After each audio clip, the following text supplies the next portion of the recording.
সন্ধ্যা নামতেই গ্রামের চায়ের দোকানে জমে উঠেছে আড্ডা। তোরা কেউ আজ রাতে বাঁশবনের দিকে যাস না। আবার শুরু হলো কাকার রহস্যের গল্প। কেন কাকা, আবার কি দেখা গেছে? গত 3 রাত ধরে কান্নার শব্দ শুনেছে গ্রামের মানুষ।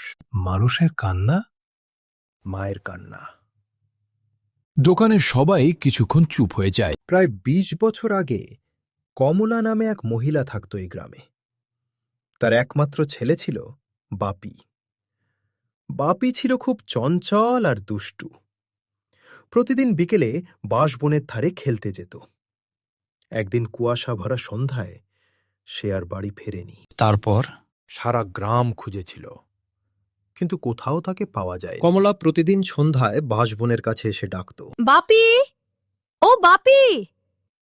দিন যায়, মাস যায়, বছর যায়, কিন্তু কমলার অপেক্ষা শেষ হয় না। প্রতিদিন সন্ধ্যায় সে একই জায়গায় আজ দাঁড়িয়ে হয়তো থাকত। আমার ছেলে ফিরে আসবে। গ্রামের লোকেরা তাকে বাড়ি ফিরতে বলতো, কিন্তু সে ফিরত না। এক বর্ষার রাতে কমলাও নিখোঁজ হয়ে যায়। তারপর থেকেই শুরু হয় অদ্ভুত ঘটনা।